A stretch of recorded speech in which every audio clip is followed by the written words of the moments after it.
something about love in action is that it always seeks resolution. Do you know what I mean by that? What do you think I mean by that? Anyone?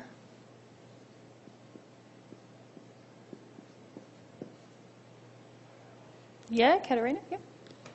Perhaps to make sure that if there's a dispute or any difference of opinion, that you reach an end, that you reach an understanding in both parties. Yeah, that you resolve the issue, that you desire for there to be a resolution. Right, an understanding complete from both sides, that this is what I said, this is what you said, and we agree on that now. Well, that not we understand necessarily it, that we understand it based on, and so it's not necessarily about compromise, it's about based on principles of love and truth. And so there's been times in our relationship where we have spoken about something that's current for both of us, like a problem between both of us, for 2 days straight. You know, we don't do anything else. We eat, we sleep, but the rest of the time we're seeking a resolution on this issue. We want to get to a place where there's going to be movement in the direction of love for both of us. Now, a lot of us in our relationships do a lot of other things than that, don't we? And we carry things on for months or years. It's like a simmering, festering thing within a relationship for a long, long time. And every time there's a bit of stress put on the relationship, we're back at that issue again, aren't we? And there's all this unresolved feeling that comes out, and all of these things that we've been keeping inside are suddenly wham in the face.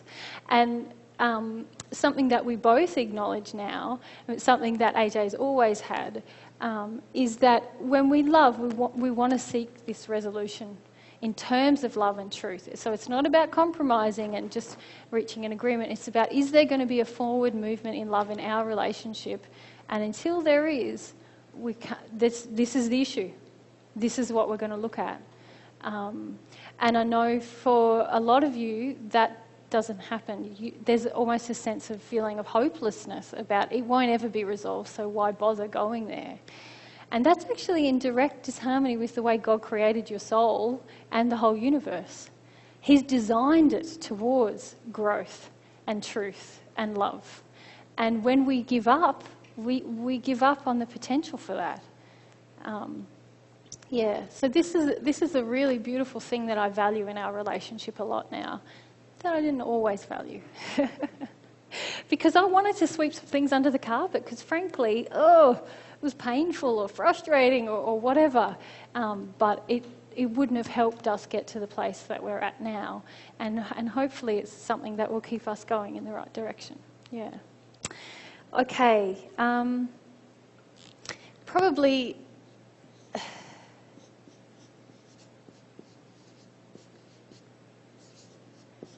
this one is maybe a little bit surprising, but I see this very strong desire in my soulmate for himself.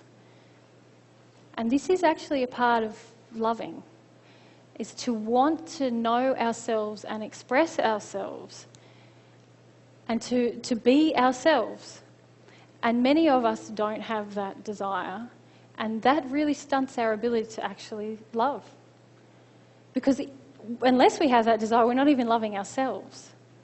And love is not one of these things that's mutually exclusive.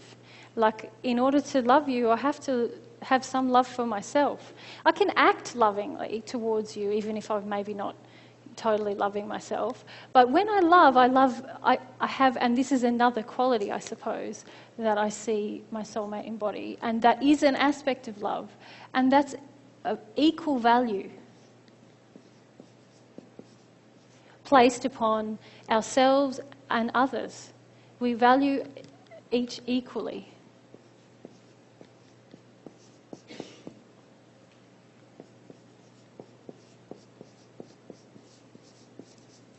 And this means that, say, in the context of our relationship, my happiness is just as important to my mate as his happiness, and vice versa.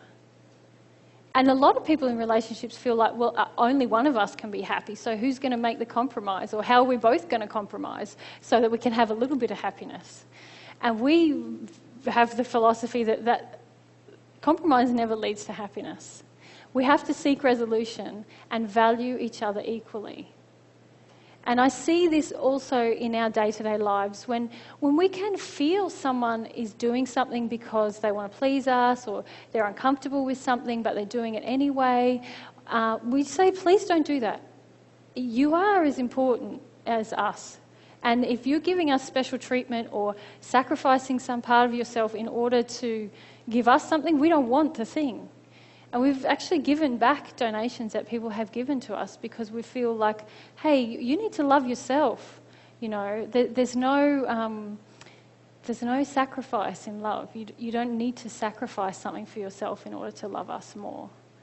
So this placing equal value upon everyone is very much what love does. But I just want to go back to this desire of self thing because it's really big.